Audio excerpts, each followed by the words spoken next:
whatever piece you are playing, you have to believe in that moment that this is the best music ever written, that you're speaking the text that's the most meaningful to you.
I'm Emmanuel Pahud, and this is Living the Classical Life.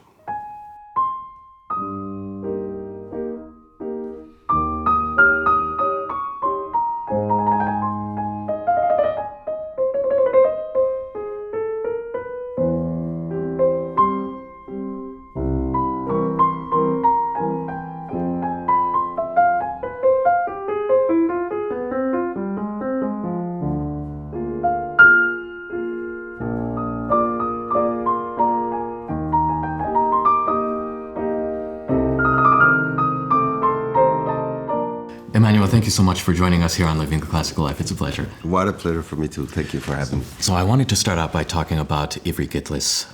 I met a living legend, a living monument, monolith of a human being.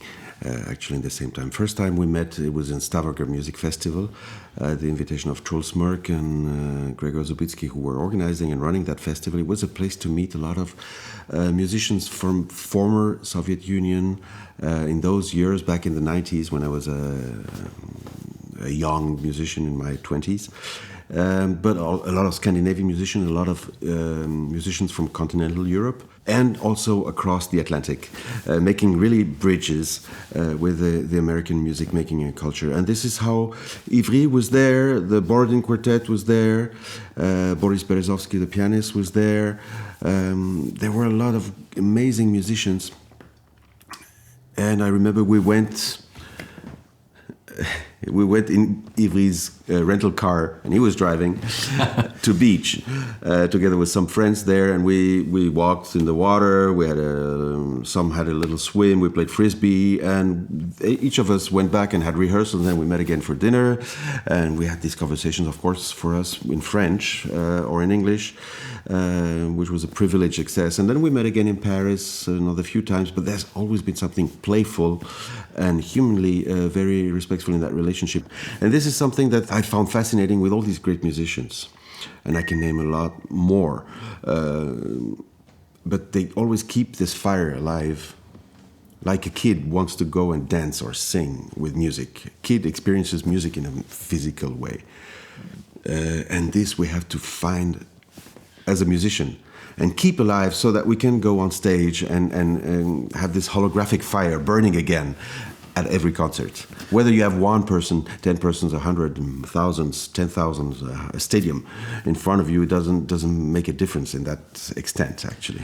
What struck me about Ivry Gitlis, among other musicians, but particularly him with his sense of vivaciousness and his kind of wicked sense of humor, was that the life the sense of life that happens between the concerts is just as important as the life that happens on the concerts, on the stage with his friends. I feel like it was just from one to the other.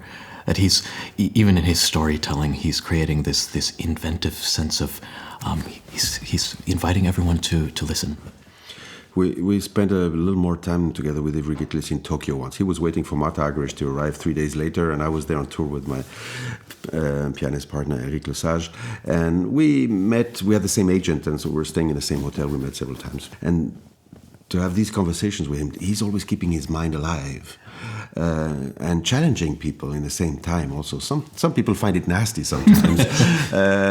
But then there's a matter of perspective that you have to keep also in mind. I mean, to find the right sense of commitment and distanciation in the same time. That's humor. This is something so valuable. This generation has been raised into by learning so many things. You know, this act of freedom that is music making in the person of Ivry Gitlis, for example, as a virtuoso, who may seem completely not rational. There's an incredible gift, an academic training, culture in the background of all this level of freedom that you reached then on top. You know, all these things that you have learned when you were a kid, when you were before 25 actually, are the pillars, are the structure of your knowledge.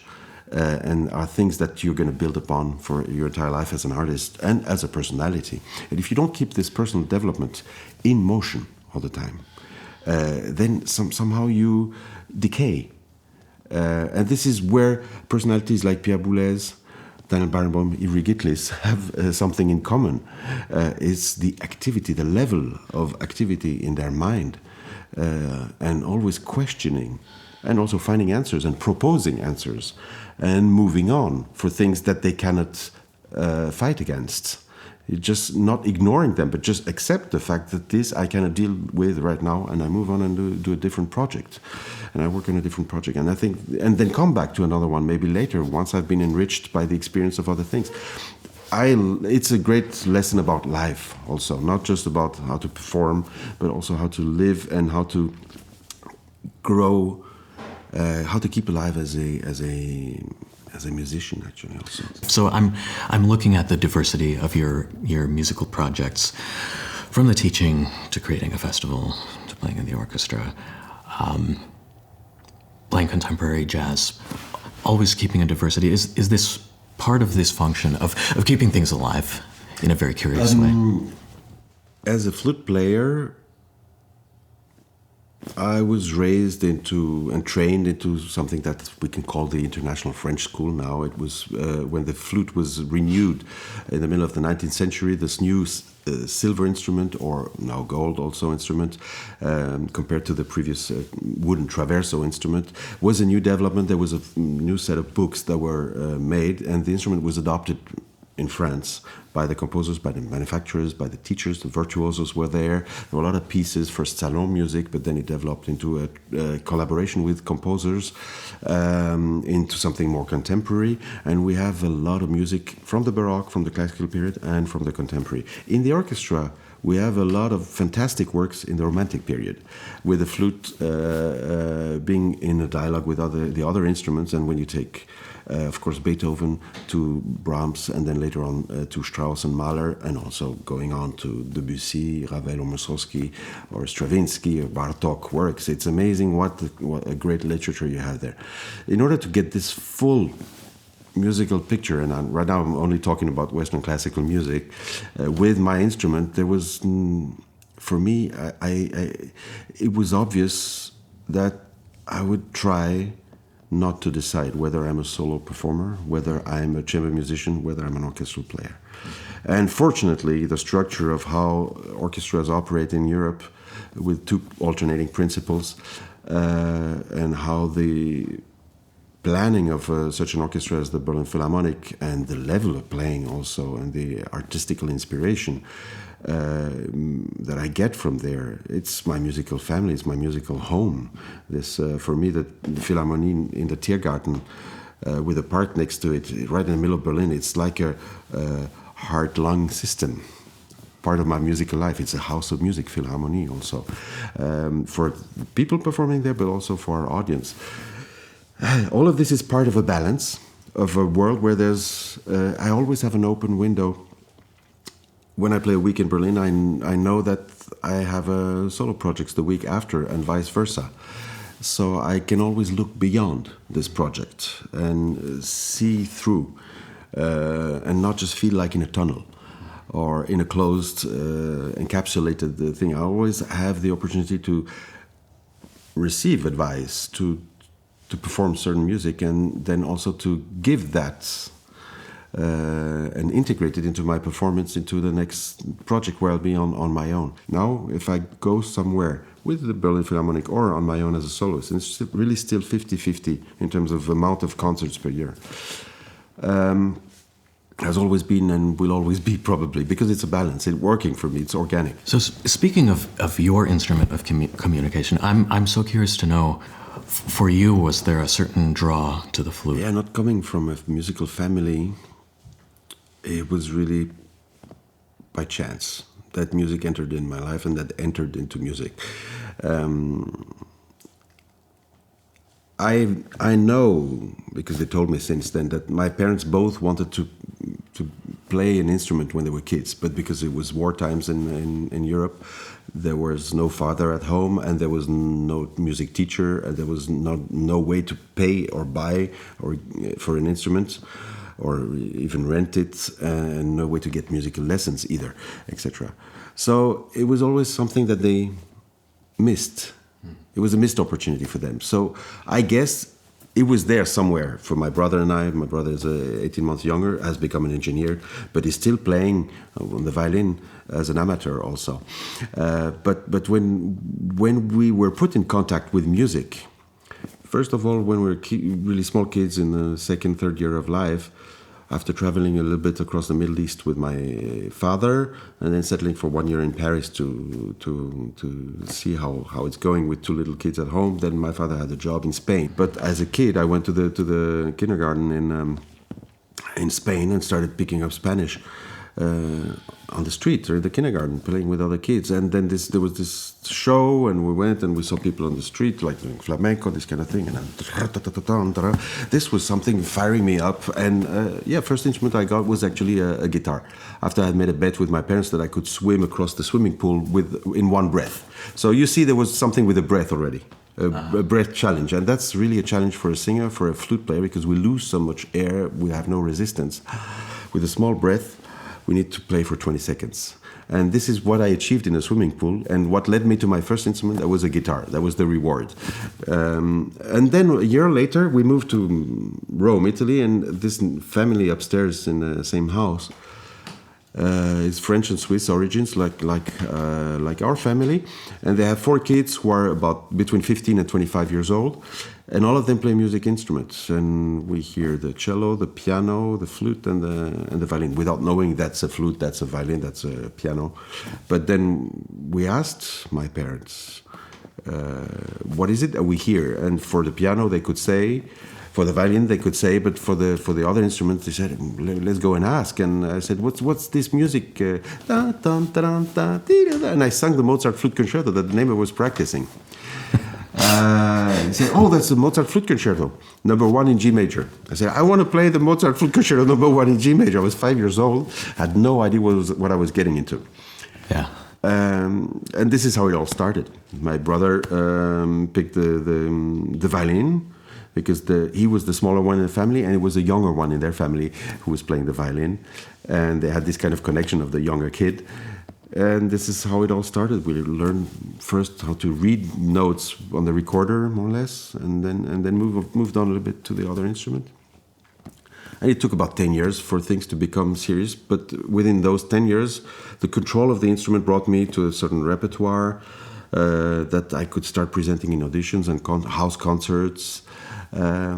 And I was feeling good in the situation of stage. And by that time, then there was national competition where we were living in Belgium. And smaller countries provide you with more opportunities, such as Belgium or Switzerland, for example. They do have local structures that allow you to get more opportunities to perform in a cultural center or these churches. Or the sense of local community is a bit more developed than in larger, more anonymous countries. And this is how this first experience, after being one of the prize winners of the national competition for young musicians, young people who got their diplomas, I got the opportunity to play Mozart Flute Concerto No. 1 in G major at age 15 with the Belgian National Orchestra, conducted by André van der Noot, who was one of their favorite guest conductors in those years, in the big concert hall in Brussels. After a trajectory of 10 years, from wishing to play this piece, then you're playing it. Yeah, and this is tremendous. I feel so blessed that this happened to me, but I know that every day I went to the instrument by motivation. My parents made sure that I was actually not messing around with that time. I was using it efficiently, because as an engineer, or as my mother as a well-read person also, they knew how concentrated work is. They had no idea about what I was studying, but they knew if I was just playing or if I was really practicing. And they knew the value of that work, and this has been implemented by them, or is there by mentality. I don't know, maybe because of part of my Swiss or my French blood in terms of academics in a way. But it's a lot of, obviously there must have been some talent there, but the work and the discipline and the regularity in that is something that is so damn important. And it's easier to have this clockwork thing when you're a kid, when you're a student, because you have structures that protect you. Later on, when you're grown up, you have kids, you have to bring them to school, you have to do some paperwork, you're for taxes, for whatever, you're traveling, there's no regularity anymore. But that time that you're spending one-on-one with the instrument is so valuable, because it's the only time you can really practice. If you don't do this, half an hour, 1 hour, if you manage 2 hours for yourself, then you're going to practice during the rehearsal, during the concerts, on stage, in order to find your way. And it's not respectful to the other people working with you. And it takes a lot of preparation, mental preparation also. You can accelerate these things.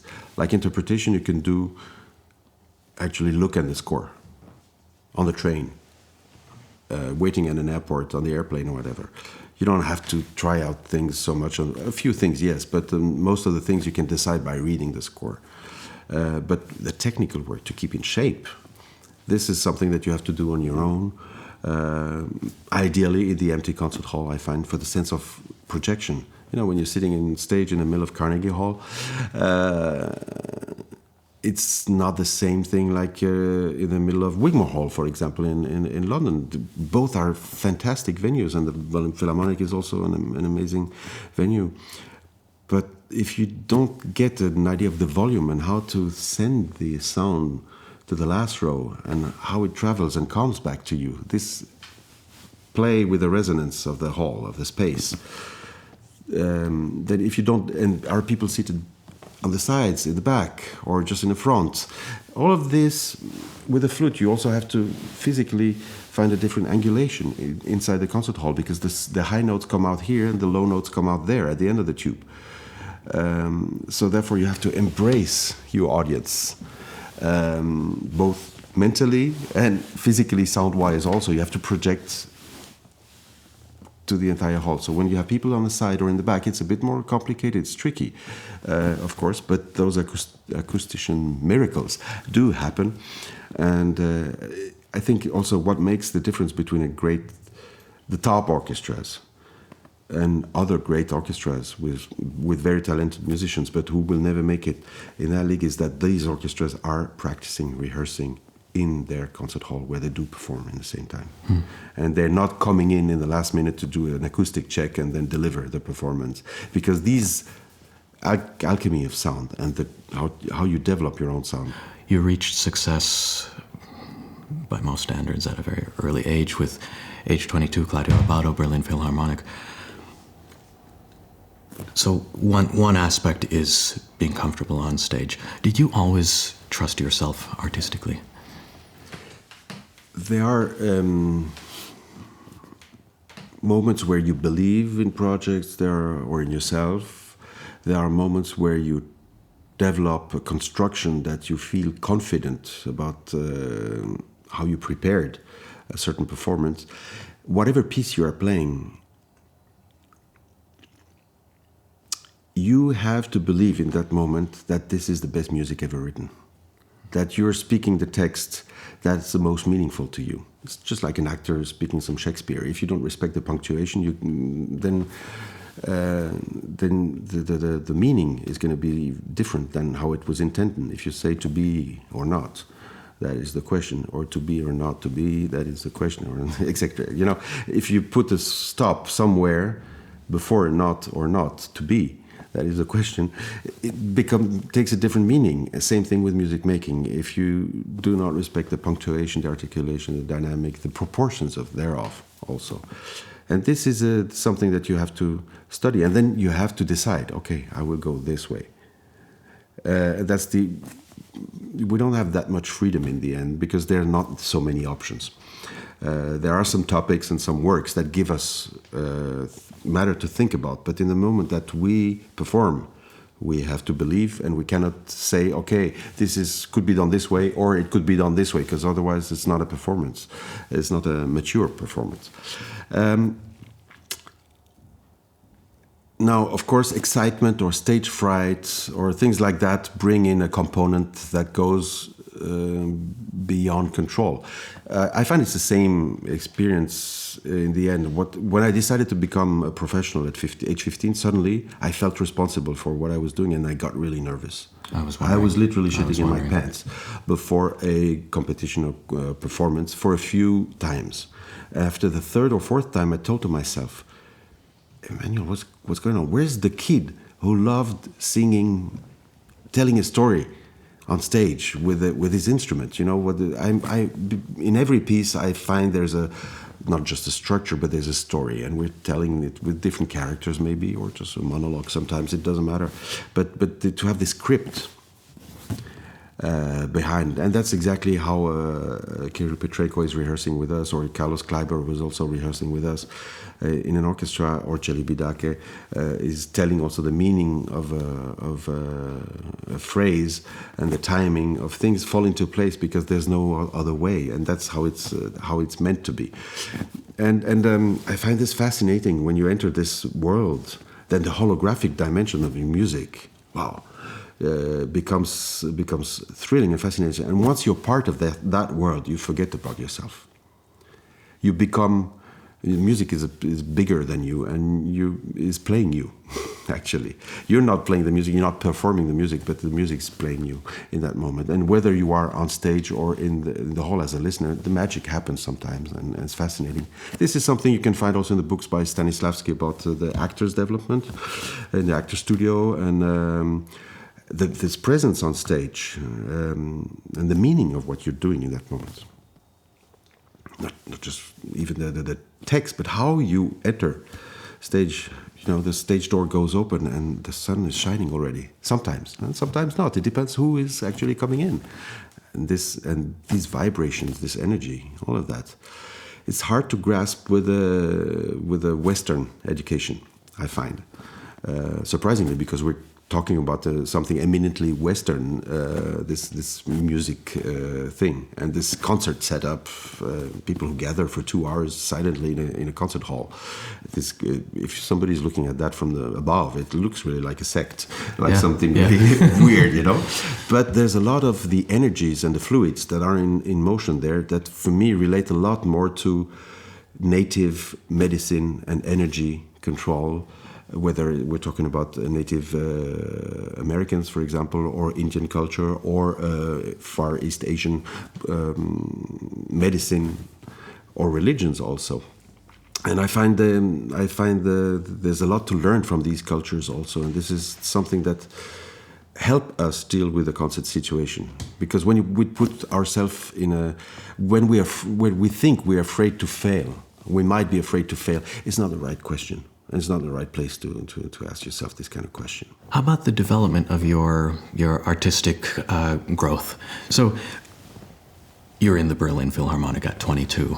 did that feel like, okay, now I'm set with my opportunities. Now I can just, I'm ready as an artist, fully formed, and now I can just do what I enjoy doing. But obviously, as an inquisitive mind who's constantly re-examining things, I'm curious to know, for example, of these great artists that you worked with, Celibidache, Abado, these magicians like Simon Rattle. Was there ever a moment for you where you heard them do a musical phrase or some magic happened where you said, I'm not sure I even really knew my fullest potential until now? Like, I didn't know music could do that. Now at age 50, looking backwards, and somehow thanks to Corona and the deceleration of the activity. Anyway, I had planned to take a year off. So it's for the first time in my life, I start looking back. I started looking back, and I realized that you don't do classical music for success. If you want to be successful, do something pop. Classical is a niche. It's 3 to 5% of the audience of music in the Western countries, or the countries that have access to or to this kind of cultural offer. So it's not mass culture. Of course, it's great that we spread the word. We talk about what we're doing, and we make it more democratic. I find this is great, and this is something that struck me most of all in Eastern Europe after the wall fell down.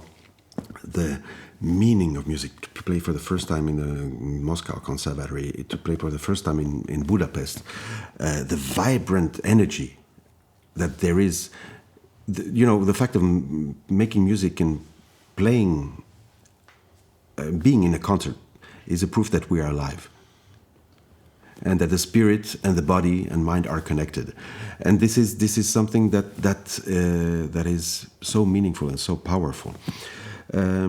When I look back at all these moments of joy and the continuous development, for me, reaching the desk of a principal flute at the Berlin Philharmonic was, of course, a tremendous goal that I had never had when I was 15, when I was 17, when I was 18. It just happened that this position opened up when I was ready for it.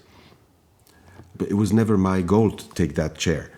It just turned out to be that way because there was a logical path to follow. And of course, when it opened up, I realized that one of my teachers had been in this chair, Aurel Nicolet, back in the early 50s, under Celibidache and Furtwängler, and then and Karajan also a little bit, and then that Jamie Galway, whose playing I loved as a teenager, also had been sitting in that chair for several years, and that the other principals such as Karl-Heinz Zoller or Andreas Blau were top players also. Of course, it was obvious that you would, in that age, if a job opens up in this kind of position, you would try to go for it. But it was never my plan to reach that chair and then from there start a solo career or something like that. No, my solo activity had started before, when I was age 17. Of course, it wasn't of the same volume nor the same sense of responsibility than what it became later on. But for me, what I learned since I joined that orchestra, in terms of so many colleagues around me that teach me how to play, and with a new generation, with a renewal. In the meantime, there's 60 new members within 25 years, more than half the orchestra. It's this music making that we develop together. It's restless, and it's an ongoing development. My studies didn't stop at conservatory; they started there, And when I got my diploma, it was just I was ready to go out there and make my own music life as a musician, and go into that big musical family. That's how I still see it, and being part of this family is a blessing, is a privilege, and I find it rewarding if you are playing music with musicians that you respect yourself, and if they do respect yourself in the same time, it's a mutual appreciation. That's probably the most rewarding thing about it. Is there a separate musical identity for you possible as a soloist or as a member of this organism, the Berlin Philharmonic? Of course, as a soloist, you're in command, I would say in a sonata or in a concerto situation, of your own musical phrasing, of the tempo choice, etc. This is decided by you. As an orchestra player, it's going to be decided by the conductor, of course, and therefore I'm in a very different role. But the idea about music and the ideal stays the same, the quality standard, the dynamic range that you have to give, it really depends on the music that you're playing. But I believe that I use a lot more dynamics in the orchestra than I do in a solo performance, actually. It's nurturing and enriching itself, and it's food for my musical soul. And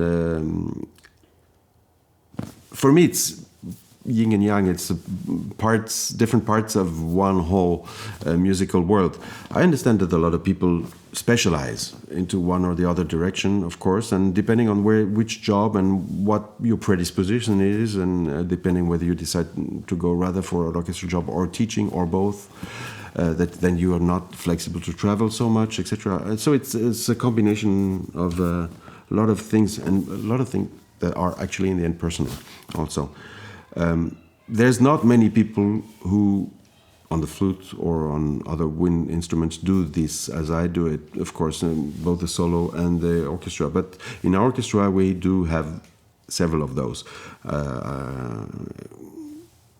And they started in the same time, like I did in the orchestra. Albrecht Meyer on the oboe, for example, Stefan Dorr on the horn, or Andreas Otter-Sammer or Wenzel Fuchs on the clarinet also, are people who are having this career, I would say, also as a teacher, as a soloist, and in the orchestra, or concertmasters such as Noah Bendix from Barclay, for example, or Daijin Kashimoto, also have a career as a soloist on their own, and also play chamber music, have a festival, etc. I think it's a generational thing. There was more of a specialization in the good old times, I would say, and since in the modern world, since CD came in the 80s, it was still the old times, but since music has become more digital and there's more ways to broadcast the music, you can talk about your activity and our Philharmonic Society as a group of musicians. You know, when I joined the orchestra, there were already 30 different groups of chamber music within the orchestra. So chamber music was a beloved activity.